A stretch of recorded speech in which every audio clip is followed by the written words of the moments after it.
Hey, what's up everyone? My name is Ty Franklin and welcome to Resimply's YouTube channel. In this video, I'm going to be talking to you about one of the major elements that you need to do in order to get properties under contract, and that is making offers.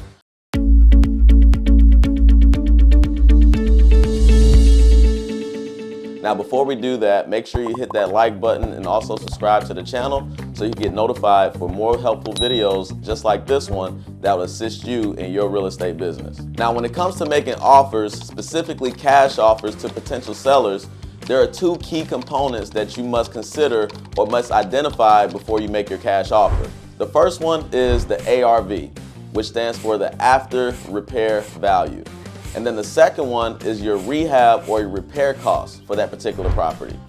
Those are the two key components that you must consider or must identify before making your cash offer.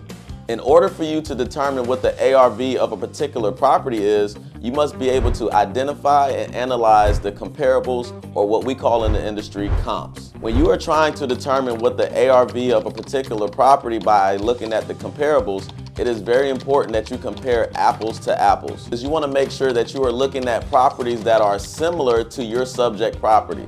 In order to identify the correct comparables, which will essentially lead you to a more accurate ARV, there are some key property specifics that you must be looking at to make sure that you're finding similar properties. You want to make sure you're looking at sold properties only. The reason why you want to look at sold properties is because this will give you an idea of what people are actually paying for these properties. You don't want to look at listed properties or ones that are for sale. You want to make sure you look at the ones that are marked as sold to get a more accurate comparable. The next thing is you want to make sure that your radius is within half a mile of your subject property.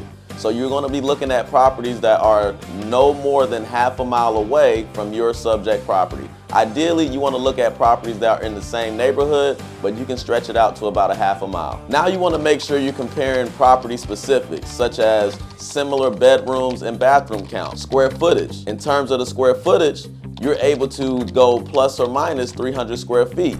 So for example, if your subject property is 1,000 square feet, you can look at properties that are 900 square feet all the way up to 1,300 square feet within that range to find an accurate comp. The next thing is the year in which the property was built. Ideally, you want to stay within 5 years of your subject property, or you can stay within the same decade. There are other factors that you want to look at and consider as well, such as if there are garages or carports, or if the property is a ranch style one-level type property versus a two-level split-story type property, all brick house versus a vinyl house, whether the property is in a cul-de-sac or on a main road. Specific factors like that also play a role in identifying what the value of a particular property would be. Now, once you have filtered out and found your comparables, you want to find at least 3 comparable properties to your subject property and find the average sale price of those 3 and use that as your after repair value. Now, once you have identified what your ARV is for that property,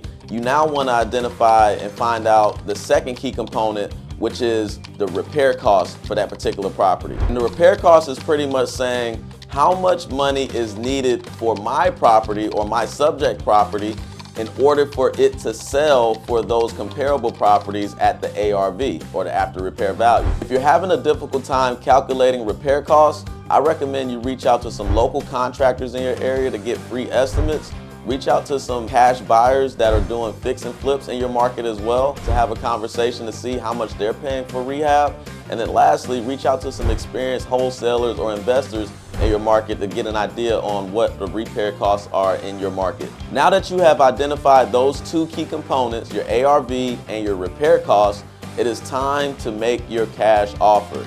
And the way you can make your cash offer is by utilizing the MAO formula, which stands for the maximum allowable offer formula. The MAO formula is when you take your ARV, you multiply that times 0.70 or a 30% discount from the ARV, you subtract the repair cost, then you subtract your assignment fee, and that remaining number is going to be your maximum allowable offer to the seller. So you take your ARV, you multiply it times 0.70 minus your repair costs, minus your assignment fee, and you'll get your MAO, or your cash offer. Now, there are some instances or certain areas where your cash buyers do not require a 30% discount, and they may take a 25% discount or even a 20% discount, which means they'll be willing to pay more for a particular property in that particular area. And there are other areas where they want a bit more of a discount. They're gonna want that 35% discount or even a 40% discount in order to purchase that property. So it's all about you identifying what your buyer's criteria is and how much they are paying for particular properties in particular areas. But the standard formula is ARV times 0.70 minus repairs minus your assignment fee, and that will be your cash offer to your seller. Now, I just gave you the blueprint on how to make cash offers. Now go out there, get on the phones, and make more offers to these sellers so you can get your next deal to the closing table. I hope you found this video valuable. Please make sure you hit that like button and also subscribe to the channel, and I hope to see you in the next video.